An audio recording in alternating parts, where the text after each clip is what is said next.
Ézéchiel au chapitre 44. Il me ramena vers la porte extérieure du sanctuaire du côté de l'Orient. Mais elle était fermée, et l'Éternel me dit, cette porte sera fermée, elle ne s'ouvrira point, et personne n'y passera, car l'Éternel, le Dieu d'Israël, est entré par là.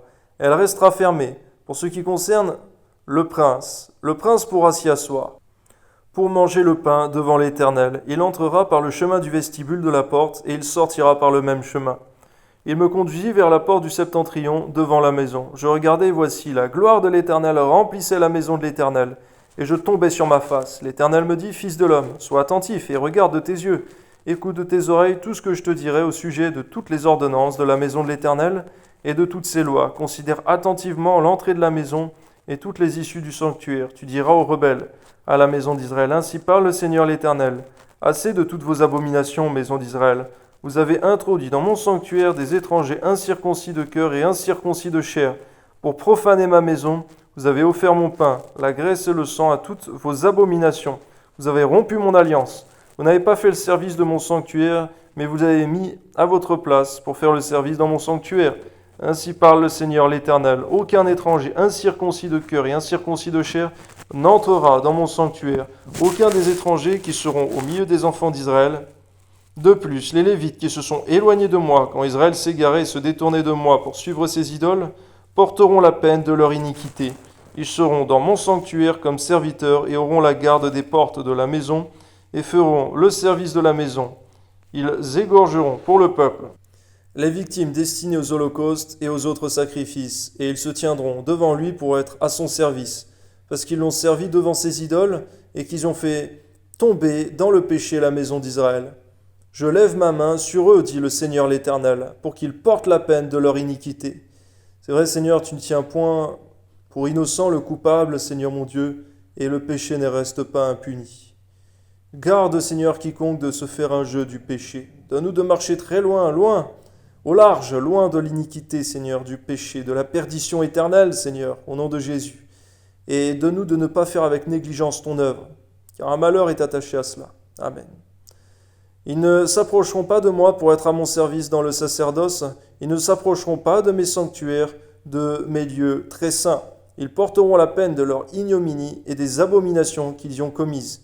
Je leur donnerai la garde de la maison, ils en feront tout le service et tout ce qui doit s'y faire.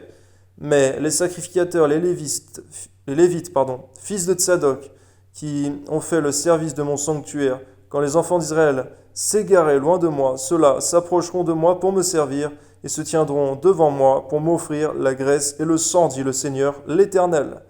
Ils entreront dans mon sanctuaire, ils s'approcheront de ma table pour me servir, ils seront à mon service lorsqu'ils franchiront les portes du parvis intérieur.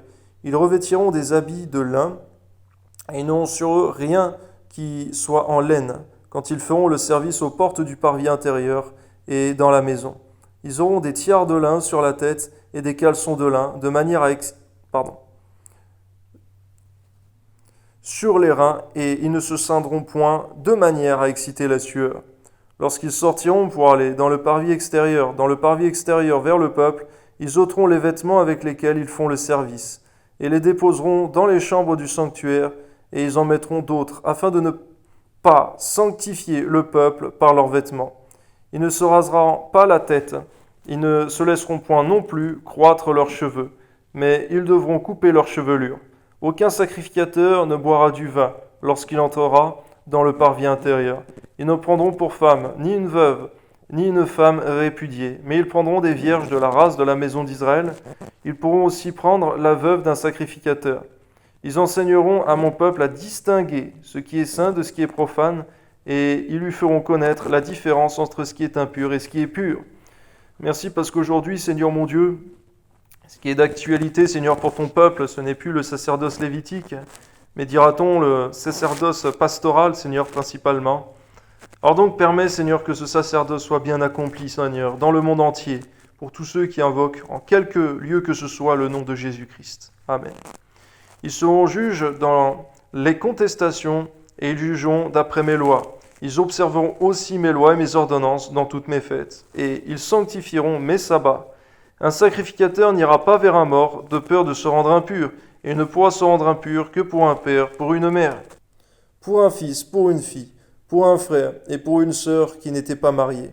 Après sa purification, on lui comptera 7 jours, le jour où il entrera dans le sanctuaire, dans le parvis intérieur pour faire le service dans le sanctuaire. Il offrira son sacrifice d'expiation, dit le Seigneur l'Éternel. Voici l'héritage qu'ils auront, c'est moi qui serai leur héritage. Vous ne leur donnerez point de possession en Israël, je serai leur possession. Ils se nourriront des offrandes, des sacrifices d'expiation et de culpabilité, et de tout ce qui sera dévoué par interdit en Israël sera pour eux. Les prémices de tous les fruits et toutes les offrandes que vous présenterez par élévation appartiendront au sacrificateur. Vous donnerez au sacrificateur les prémices de votre pâte, afin que la bénédiction repose sur votre maison.